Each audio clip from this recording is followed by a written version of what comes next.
Today we are going to discuss one of the fundamental laws in physics which is the principle of superposition.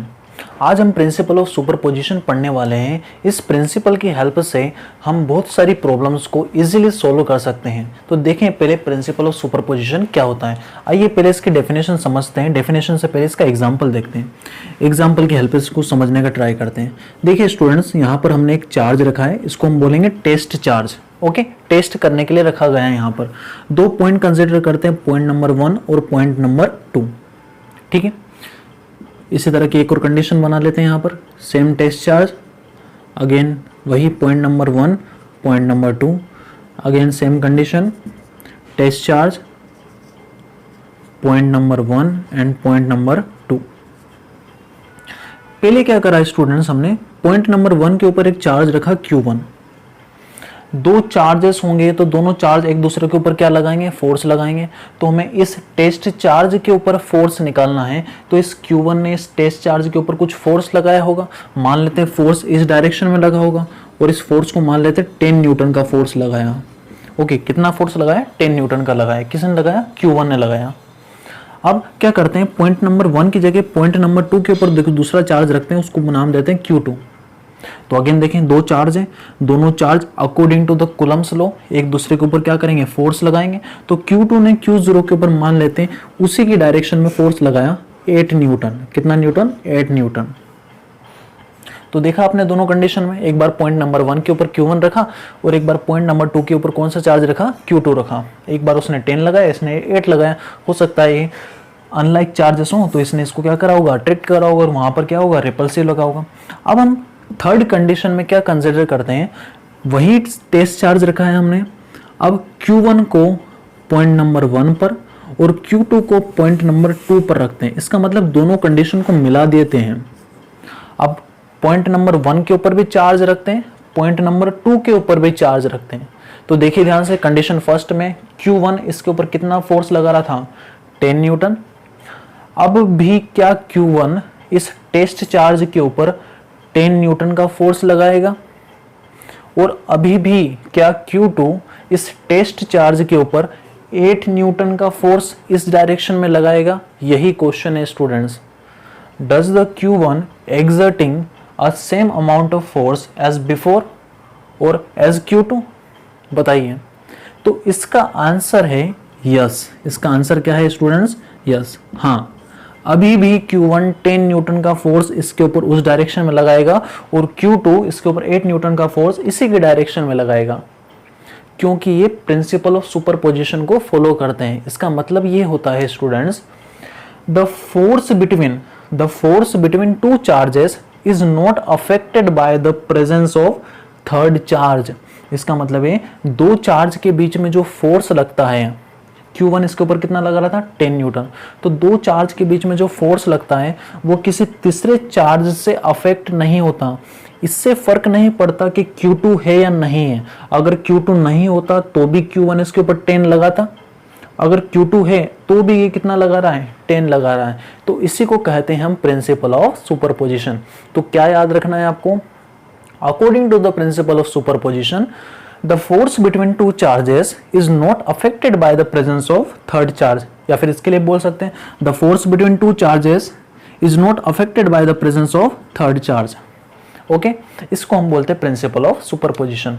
But तीसरे condition में क्या difference होगा, difference ये होगा Q1 इसके ऊपर कितना लगा रहा है, 10। ओके, 10 न्यूटन का फोर्स उस डायरेक्शन में लगाया। Q2 ने इसके ऊपर कितना लगा रहा था, 8 न्यूटन। तो अभी भी वो 8 न्यूटन का फोर्स लगा रहा है according to the principle of superposition. इस टेस्ट चार्ज के ऊपर नेट फोर्स कितना होगा, net force on this test charge. ध्यान से देखिए, force is a vector quantity. तो फोर्स को हम इस तरह से टोटल फोर्स ना बोल के नेट फोर्स बोले या फिर रिजल्टेंट फोर्स बोले तो वो बेटर होता है। ओके, तो बताइए नेट फोर्स कितना होगा, फोर्स वेक्टर है। ध्यान से देखिए, एक वेक्टर की डायरेक्शन उधर है, एक वेक्टर की डायरेक्शन इधर है। बड़े फोर्स की डायरेक्शन में नेट फोर्स लगेगा, उधर 10 लग रहा है, इधर 8 लग रहा है। तो 2 न्यूटन का जो रिजल्टेंट फोर्स होगा वो किधर लगेगा, उसी डायरेक्शन में लगेगा। तो 2 न्यूटन का रिजल्टेंट फोर्स उस डायरेक्शन में लगेगा। नेट फोर्स 18 न्यूटन्स क्यों नहीं हुआ, 18 न्यूटन्स क्यों नहीं हुआ, 2 क्यों हुआ, क्योंकि फोर्स क्या है, वेक्टर है आपका, ध्यान रखना वेक्टर्स के अंदर डायरेक्शन अपोजिट है, इसलिए ये वाला क्या होगा, बड़े में से सब्सट्रैक्ट होगा और बड़े के डायरेक्शन में रिजल्टेंट फोर्स लिखा जाएगा। तो नेट फोर्स लिखा जाएगा 2 न्यूटन। 2 न्यूटन कैसे लिखा हमने, 10 न्यूटन माइनस 8 न्यूटन। तो यहां पर हमने वेक्टर सम का यूज करा है। किसका यूज करा है, वेक्टर सम का। ओके, तो होता क्या है स्टूडेंट्स, अब इसकी डेफिनेशन, प्रॉपर डेफिनेशन को समझते हैं। Principal of superposition states that, principal of superposition क्या कहता है, जब नंबर ऑफ चार्जेस हो, 2 चार्जेस को छोड़ के यहां पर देखिए कितने चार्ज थे, 3 चार्ज थे, जब 3 या 3 से ज्यादा चार्जेस हो, when number of charges are interacting, interacting मतलब एक दूसरे के ऊपर फोर्स लगाएंगे, 100 चार्जेस 100 आपस में एक दूसरे के ऊपर फोर्स लगाएंगे, when the number of charges are interacting मतलब एक दूसरे के ऊपर फोर्स लगाते हैं, the net force on a given charge. तो अगर आपको किसी भी चार्ज के ऊपर नेट फोर्स निकालना है, जैसे हमने यहाँ पर Q0 के ऊपर क्या निकाला, नेट फोर्स निकाला, तो आपको क्या करना पड़ेगा, the net force on a given charge is the vector sum of the force exerted on it. तो आपको इसके ऊपर लगने वाले सारे फोर्सेस का वेक्टर सम करना पड़ेगा। Force exerted on it due to all charges, सारे चार्ज के कारण जितना जितना फोर्स लग रहा है, पहले उस फोर्स को लिखिए, फिर सबका क्या कर दीजिए, वेक्टर सम कर दीजिए। बस इस तरह से आप क्या करेंगे, किसी गिवन चार्ज के ऊपर नेट फोर्स निकाल पाएंगे। तो आई होप इस डेफिनेशन से, इस एग्जांपल से आपको ये प्रिंसिपल ऑफ सुपरपोजिशन समझ में आया होगा। तो इसकी एक और लाइन लिखते हैं स्टूडेंट्स, जो प्रिंसिपल ऑफ सुपरपोजिशन ओरिजिनलिटी में है, इसको रफ करते हैं यहाँ पर। तो जो लाइन हमने क्या बनाई है यहाँ पर, प्रिंसिपल ऑफ सुपरपोजिशन की जो मेन लाइन है क्या है, the force between 2 charges, the force between 2 charges is not affected by the presence of other charges.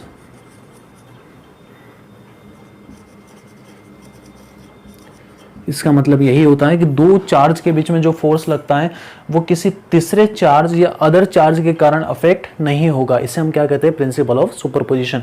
याद रखिएगा ये 2 लाइंस। ओके, इसको हम यहाँ पर एग्जाम्पल लेते हैं, उस एग्जाम्पल से नेट फोर्स निकालने का ट्राई करते हैं जनरलाइज रूप से। हम इन्हें क्या कंसिडर करा है स्टूडेंट्स, 3 चार्ज कंसिडर करते हैं हम यहाँ पर। एक चार्ज मानते हैं ये आपका चार्ज है Q1, जिसके ऊपर हमें सारा फोर्स कैलकुलेट करना है। एक चार्ज मानते हैं यहाँ पर Q2 और एक चार्ज यहां पर मानते हैं हम Q3। ओके, 2 से ज्यादा चार्ज हैं तो कुलम्स लॉ के साथ साथ आपको प्रिंसिपल ऑफ सुपरपोजिशन का भी यूज करना पड़ेगा। इस Q1 के ऊपर नेट फोर्स निकालना है अगर, तो आपको पहले Q2 के कारण Q1 के ऊपर फोर्स निकालना पड़ेगा, फिर Q3 के कारण Q1 के ऊपर फोर्स निकालना पड़ेगा, फिर दोनों फोर्स का वेक्टर सम करना पड़ेगा, तब जाके इसके ऊपर नेट फोर्स आएगा, लिखा जाएगा। तो कैसे लिखेंगे, सबसे पहले देखें, तो इनको लिखने के लिए सबसे पहले इनका एक ओरिजिन मानते हैं। ये आप मान लें ये आपका ओरिजिन है। ओरिजिन के रिस्पेक्ट में इन तीनों चार्जेस के आप पोजीशन वेक्टर लिखें। पोजीशन वेक्टर मतलब जो उसकी पोजीशन को रिप्रेजेंट करें और वेक्टर फॉर्म में हो, क्योंकि हमें यहाँ पर जो फोर्स है, फोर्स को वेक्टर सम करना है तो वेक्टर फॉर्म में यूज करना पड़ेगा फोर्स को। ओके, तो ये ओरिजिन के रिस्पेक्ट में इस चार्ज Q1 का पोजीशन वेक्टर लिखा जाएगा, ये R1 वेक्टर। ओके, क्या लिखा जाएगा, R1 वेक्टर। इसका हेड किधर होगा, उस चार्ज की तरफ होगा जिस चार्ज का पोजीशन निकाल रहे हैं। इसी तरह से चार्ज 2 Q2 का पोजीशन वेक्टर इस तरह से लिखा जाएगा, ये R2 वेक्टर। चार्ज Q3 का पोजीशन वेक्टर लिखा जाएगा R3 वेक्टर। इस तरह से हमने तीनों के पोजीशन वेक्टर लिख दिए विद रिस्पेक्ट टू ओरिजिन। अब बताइए Q2 Q1 के ऊपर किस डायरेक्शन में फोर्स लगाएगा। हम ये भी मान लेते हैं कि जो तीनों चार्ज है Q1 Q2 Q3 positive charge हैं, तो पॉजिटिव चार्ज के बीच में क्या होगा, रिपल्सिव फोर्स लगेगा। तो Q2 Q1 के ऊपर इस डायरेक्शन में फोर्स लगाएगा, तो इस डायरेक्शन में फोर्स लगाया, किसने लगाया, Q2 ने लगाया। किसके ऊपर लगाया, 1 के ऊपर लगाया। तो इस तरह से लिखते हैं F वेक्टर 1 2, 1 के ऊपर फोर्स लग रहा है, कौन लगा रहा है, 2 लगा रहा है। इसी तरह से Q3 के कारण Q1 के ऊपर भी फोर्स निकालते हैं। Q3 के कारण Q1 के ऊपर भी क्या निकालते हैं, फोर्स। तो देखिए यहाँ पर Q3 ने फोर्स लगाया, किसके ऊपर लगाया, 1 के ऊपर लगाया, किसने लगाया, 3 ने लगाया। ठीक है, इस तरह से लिखा जाता है। F वेक्टर 1 2 1 के ऊपर लग रहा है, कौन लगा रहा है, 3 लगा रहा है। इस तरह के नोटेशन आप याद रखिए किस तरह से लिखा जाता है और इनका मतलब क्या होता है। इन दोनों के बीच का सेपरेशन भी चाहिए आपको, क्योंकि कूलम्ब्स लॉ में लिखा जाता है K Q1 Q2 by R square. R is what, separation between two charges. तो इन दोनों के बीच का सेपरेशन चाहिए। साथ ही आपको इस फोर्स की डायरेक्शन बताने के लिए एक यूनिट वेक्टर भी इस डायरेक्शन में चाहिए। याद करिए Coulomb's law, vector form of Coulomb's law में हमने क्या पढ़ा था, force is a vector quantity. इसको इस तरह से लिखा जाता है K Q1 Q2 by R square. What is R? R is a separation between these two charges, and here we took R cap. What is R cap? R cap is the unit vector in the direction of force. क्योंकि vector को लिखने का यही तरीका होता है, magnitude लिखो साथ में उसकी डायरेक्शन लिखो। तो ये मैग्नीट्यूड कितना फोर्स लग रहा है, 10 न्यूटन लग रहा है, 8 न्यूटन लग रहा है, तो ये मैग्नीट्यूड बताएगा। और ये आपका डायरेक्शन बताएगा कि किस डायरेक्शन में लग रहा है फोर्स। ओके, तो इस तरह से आप एक इक्वेशन की हेल्प से दोनों चीजें बता पाएंगे, मैग्नीट्यूड प्लस डायरेक्शन। तो इस फॉर्म में लिखना है आपको। तो देखिए यहाँ पर क्या करेंगे हम, ध्यान से देखिए। Q3 Q1 के ऊपर इस डायरेक्शन में फोर्स लगा रहा है, तो इस डायरेक्शन में हमें एक यूनिट वेक्टर मानना पड़ेगा। तो इस यूनिट वेक्टर को या इस वेक्टर को हम मान लेते हैं R13 वेक्टर मानते हैं। यहाँ पर क्यों 1 लिखा, ये एरो किस डायरेक्शन में, इसका हेड किस डायरेक्शन में, वेक्टर का हेड है 1 डायरेक्शन में। जो इस वेक्टर है, इस वेक्टर का हेड किस डायरेक्शन में, Q1 की डायरेक्शन में, इसलिए 1 लिखा। और किससे किसकी ओर है, 3 से 1 की ओर है, इसलिए लिखा R13 वेक्टर, 3 से 1 की ओर। तो 3 से 1 की तरफ ही फोर्स लग रहा है और उसी डायरेक्शन में हमने वेक्टर कंसिडर कर लिया जिसको नाम दिया R13 वेक्टर, जो दोनों के बीच का सेपरेशन भी होगा। ओके, इसी तरह से इन दोनों के बीच का भी एक वेक्टर कंसिडर करें जो वेक्टर इस फोर्स की डायरेक्शन को रिप्रेजेंट करें। तो बताइए इस डायरेक्शन में, जिस डायरेक्शन में फोर्स लग रहा है उस डायरेक्शन में आपको एक वेक्टर कंसिडर करना पड़ेगा। इस वेक्टर को क्या नाम दें, R किसकी तरफ हेड है, 1 की तरफ है, किससे है, 2 से है, तो R वेक्टर 1 2। तो इस तरह से हमने पूरा डायग्राम बनाया, तीनों चार्जेस के पोजीशन वेक्टर लिखे, सेपरेशन लिखे। अब हम चार्ज लिखते हैं, Q1 के ऊपर चार्ज लिखते हैं, एक बार Q2 के कारण और एक बार Q3 के कारण। Okay, force on Q1 due to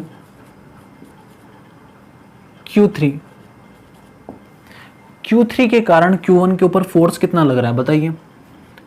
1 के ऊपर लग रहा है, 3 लगा रहा है, F13 वेक्टर K की वैल्यू 1/4πε0 होती है, उसे नहीं रखेंगे, केवल K लिख लेते हैं। Q1 और Q3 दोनों चार्ज के बीच में फोर्स लग रहा है और दोनों चार्ज के बीच का सेपरेशन कितना है, Q1 और Q3 के बीच का डिस्टेंस कितना है, वेक्टर।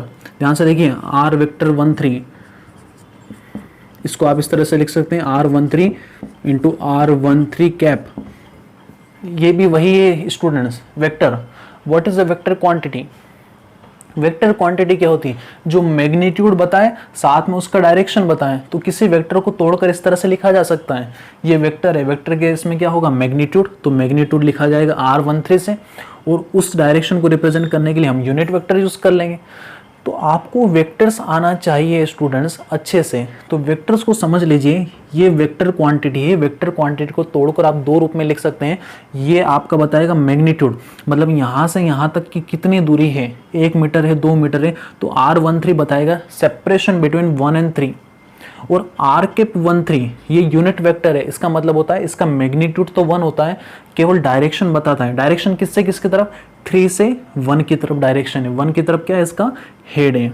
ओके, तो यहाँ पर बताइए K Q1 Q3 by R square, R means distance between them, distance कितना है R13 का स्क्वायर इंटू डायरेक्शन, F13 की डायरेक्शन बताने के लिए क्या यूज करेंगे, यूनिट वेक्टर यूज करेंगे। यूनिट वेक्टर कितना होगा, R13 कैप। इसको देते हैं इक्वेशन फर्स्ट। आई होप आपको समझ में आया होगा। ये मैग्नीट्यूड के लिए लिखेंगे तो डिस्टेंस का स्क्वायर, यहाँ पर मैग्नीट्यूड यूज़ करेंगे, वो डायरेक्शन बताना है तो यहाँ पर डायरेक्शन के लिए ये यूज़ कर लेंगे। इसी तरह से फोर्स निकालते हैं, किसके ऊपर फोर्स निकालते हैं, force on Q1 due to Q2। अब Q2 के कारण Q1 के ऊपर फोर्स लिखते हैं तो कैसे लिखेंगे, F12 वेक्टर अगेन K किसके ऊपर, Q1 Q2 डिवाइडेड बाय, दोनों चार्ज के बीच में लग रहा है तो Q1 Q2 divided by separation. ध्यान से देखिए 1 और 2 के बीच का सेपरेशन कितना है, तो वेक्टर कंसिडर कराएं तो R वेक्टर 12 को लिख सकते हैं हम। R वेक्टर 12 को क्या लिखेंगे, ये वेक्टर क्वांटिटी, इसका मैग्नीट्यूड होगा R12 और इसका यूनिट वेक्टर रिप्रेजेंट करेगा R12। ये मैग्नीट्यूड बताएगा दोनों के बीच का सेपरेशन कितना, और ये उस डायरेक्शन को रिप्रेजेंट करेगा जिस डायरेक्शन में आपने वेक्टर लिया है। तो ओके, यहाँ पर लिखा जाएगा सेपरेशन कितना है, R12 का स्क्वायर, और यूनिट वेक्टर R12 कैप, इसको देते हैं इक्वेशन 2। तो इस तरह से इक्वेशन फर्स्ट और इक्वेशन 2 में आपने वेक्टर्स लिख लिए। अब आप क्या करिए, Q1 के ऊपर अगर आपको नेट फोर्स निकालना है, नेट फोर्स ऑन Q1, बोलिए net force on Q1, net force निकाल रहे किसके ऊपर निकाल रहे, 1 के ऊपर, तो क्या होगा, अब डेफिनेशन पे आइए। यहाँ पर देखिए, when the number of charges are interacting the net force on a given charge कौन सा है, Q1 है, इसके ऊपर अगर नेट फोर्स निकालना है तो क्या करना पड़ेगा, is the vector sum of the forces exerted on it due to all the charges, जितने भी चार्जेस हैं उन चार्ज ने कितना कितना फोर्स लगाया उनको वेक्टोरली सम कर दीजिए। इसने इसके ऊपर फोर्स लगाया F13 वेक्टर, इसने इसके ऊपर फोर्स लगाया F12 वेक्टर, इन दोनों को वेक्टोरली ऐड कर दीजिए। तो लिखेंगे यहाँ पर F vector 12 plus F vector 13, बस ये आपका क्या हो जाएगा, आंसर आ जाएगा। यहाँ पर इनको वेक्टर से क्या करना है, एडिशन करना है। अब यहाँ पर दोनों की वैल्यूज रख सकते हैं, हमें केवल यहाँ तक देखना है कि प्रिंसिपल ऑफ सुपरपोजिशन से ये लाइन लिख सकते हैं आप दोनों को। अच्छा, 2 चार्ज थे तो हमने F12 vector plus F13 vector लिखा। अगर एक Q4 चार्ज भी आ जाता तो हम क्या लिखते हैं, F14 वेक्टर। अगर एक Q5 चार्ज आ जाता तो लिखते F15 वेक्टर। 2 चार्ज थे एक्स्ट्रा तो इनके कारण इसके ऊपर फोर्स इस तरह से लिखा गया। अगर 2 से ज़्यादा चार्ज हो, if n number of charges are present, if n number of charges are present, इसका मतलब है ये आपका चार्ज Q1, आपका यहाँ पर Q2 भी है, Q3 भी है, Q4 भी है, Q5 भी है, और बहुत सारे चार्ज हैं। कितने चार्ज हैं, Q6, Qn, n number, n कुछ भी हो सकता है, ठीक है, इतने सारे चार्ज हैं। अब सारे चार्ज के कारण फोर्स कैसे निकालेंगे, बस इस फॉर्मूले को थोड़ा सा एक्सटेंड कर दीजिए। 1 के ऊपर निकालना है तो Q2 ने लगाया F12 वेक्टर, 3 ने लगाया F13 वेक्टर, 4 ने लगाया F14 वेक्टर, 5 ने लगाया, कितना लगाया, F15 वेक्टर। इसी तरह से डैश n ने लगाया F1n वेक्टर। तो इस तरह से हम इसको एक्सटेंड करते हैं इक्वेशन फर्स्ट को, net force on charge 1 due to all other charges F12 vector plus F13 vector plus F14 vector plus dash, last charge कौन सा है, F1 के ऊपर लग रहा है, n नंबर वाला लगा रहा है F1n वेक्टर, ठीक है। अगर बहुत सारे चार्जेस हो, मल्टीपल चार्जेस हो, तो सारे का क्या करिए आप, हर फोर्स के कारण उस गिवन चार्ज के ऊपर फोर्स निकालिए और हर का क्या कर दीजिए, वेक्टर सम कर दीजिए। तो इस तरह से आपका प्रिंसिपल ऑफ सुपरपोजिशन के अकॉर्डिंग आंसर आ जाएगा।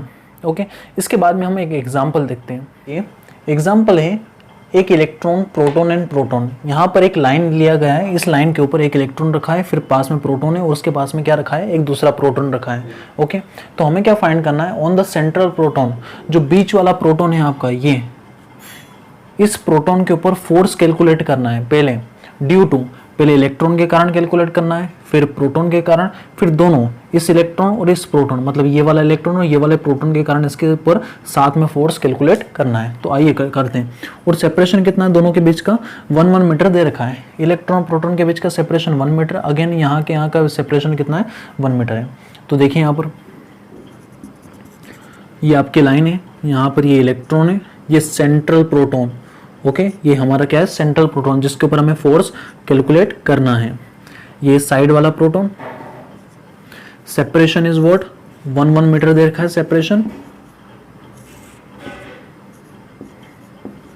ओके। सबसे पहले निकालते हैं इस इलेक्ट्रॉन के कारण इस प्रोटॉन के ऊपर कितना फोर्स लगेगा। कूलम्ब्स लॉ यूज करेंगे हम। बताइए, इलेक्ट्रॉन के ऊपर नेगेटिव चार्ज होता है, प्रोटॉन के ऊपर पॉजिटिव चार्ज होता है, तो अनलाइक चार्ज हैं, एक दूसरे को क्या करेंगे, अट्रैक्ट करेंगे। तो बताओ इलेक्ट्रॉन प्रोटॉन के ऊपर किधर फोर्स लगाएगा, इधर फोर्स लगाएगा, कितना लगाएगा, मान लेते एफ ई लगा रहा है, ई फॉर इलेक्ट्रॉन लगा रहा है, ओके। तो फोर्स निकालते हैं एफ ई, बोलिए कूलम्ब्स लॉ कितना होता है, के की वैल्यू नहीं रखते, के चार्ज, के क्या है आपका कांस्टेंट है, Q1, इसके ऊपर चार्ज कितना है, देखिए यहां पर लिख लेते हैं, QE मीन्स इलेक्ट्रॉन के ऊपर चार्ज, QP मीन्स प्रोटॉन के ऊपर चार्ज। बताइए इलेक्ट्रॉन के ऊपर चार्ज कितना होता है, -E, और प्रोटॉन के ऊपर चार्ज कितना होता है, +E। E stands for what? E stands for elementary charge, which is 1.6 into 10 की power -19 coulomb, minus for electron and plus for proton. हमें केवल मैग्नीट्यूड बताना है, क्या बताना है, मैग्नीट्यूड। तो केवल मैग्नीट्यूड के लिए आप केवल E और E लेंगे, ना तो माइनस लगाएंगे ना क्या लगाएंगे, प्लस लगाएंगे, क्योंकि हमने डायरेक्शन तो बता दिया। डायरेक्शन आपने कैसे बताया, डायरेक्शन आपने इस सेंस का यूज करते हुए बनाया कि दोनों अनलाइक चार्ज हैं, अनलाइक चार्ज तो अट्रैक्ट करेंगे, तो आपने डायरेक्शन तो जल्दी से बता दी, तो आपको वेक्टर फॉर्म यूज करने की जरूरत नहीं, क्योंकि डायरेक्शन तो बता दी। अब केवल आपको मैग्नीट्यूड बताना है कि कितना फोर्स लगेगा, कितने न्यूटन का फोर्स लगेगा, ओके। तो केवल हम मैग्नीट्यूड लेंगे, okay, only we take the magnitude of the charges. तो इलेक्ट्रॉन के ऊपर चार्ज कितना है, E, और प्रोटॉन के ऊपर चार्ज कितना है, E। तो देखिए के Q1 Q2, इसके ऊपर चार्ज कितना है, E, इसके ऊपर भी चार्ज कितना है, E, divided by R square, R means दोनों के बीच का सेपरेशन का स्क्वायर, दोनों के बीच का सेपरेशन कितना है, 1 मीटर, 1 का स्क्वायर, तो कितना आ जाएगा, KE स्क्वायर, ओके। तो हमने इलेक्ट्रॉन के कारण चार्ज निकाल लिया, इलेक्ट्रॉन के कारण फोर्स निकाल लिया, कितना निकला, KE स्क्वायर। ये फोर्स का डायरेक्शन किधर है, लेफ्ट डायरेक्शन में, लेफ्टवर्ड डायरेक्शन में, ओके।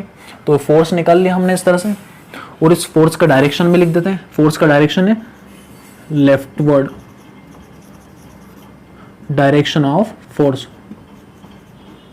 ये आपका डायरेक्शन लिख दिया आपने, ठीक है। इसी तरह से आप प्रोटॉन के कारण भी फोर्स निकालते हैं। ये वाला प्रोटॉन इस प्रोटॉन के ऊपर किधर फोर्स लगाएगा, बताइए, दोनों सेम चार्ज है, ये भी पॉजिटिव ये भी पॉजिटिव, तो पॉजिटिव पॉजिटिव को क्या करेगा, रिपेल करेगा। तो ये प्रोटॉन इस प्रोटॉन को उधर की तरफ रिपेल करेगा, तो उधर की तरफ फोर्स लगाएगा। तो इस प्रोटॉन के कारण जो फोर्स लग रहा है Fp, वो भी उसी डायरेक्शन में जिधर Fe लग रहा था।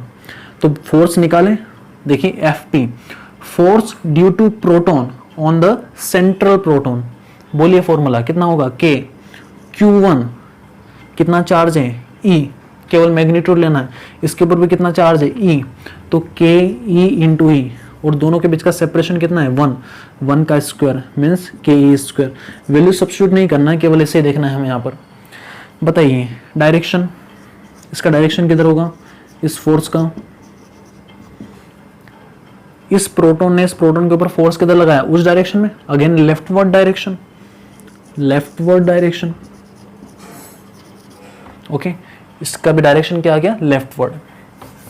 अब देखिए दोनों के कारण निकालते हैं, बहुत मतलब अब दोनों चार्ज एक साथ हैं, दोनों के कारण फोर्स देखना है सेंट्रल प्रोटॉन के ऊपर। तो अब हम यहाँ पर क्या करेंगे, केवल कूलम्ब्स लॉ की हेल्प से नहीं निकाल सकते, अब हमें प्रिंसिपल ऑफ सुपरपोजिशन का भी यूज करना पड़ेगा, क्योंकि 3 चार्जेस हैं और सेंट्रल किसी गिवन चार्ज के ऊपर फोर्स निकालना है, तो इन दोनों चार्ज के कारण फोर्स निकालेंगे और उसका क्या कर देंगे, वेक्टर सम कर देंगे, ओके। देखिए यहाँ पर, तो इसके ऊपर फोर्स निकालना है बीच वाले प्रोटॉन के ऊपर, मतलब नेट फोर्स निकालना है, ओके, दोनों चार्ज के कारण। बताइए इस इलेक्ट्रॉन ने इस प्रोटॉन के ऊपर किधर फोर्स लगाया, उधर, कितना लगाया, के ई स्क्वायर। इस प्रोटॉन के ऊपर कितना फोर्स लगाया, उधर कितना लगाया, के ई स्क्वायर। तो एफ ई और एफ पी दोनों का डायरेक्शन सेम है, एक ही डायरेक्शन में होने के कारण इनको क्या कर देंगे, जोड़ देंगे। तो के ई स्क्वायर प्लस के ई स्क्वायर कितना हो जाएगा, 2 ई स्क्वायर। तो ये आ गया net force on the central proton due to both the charges.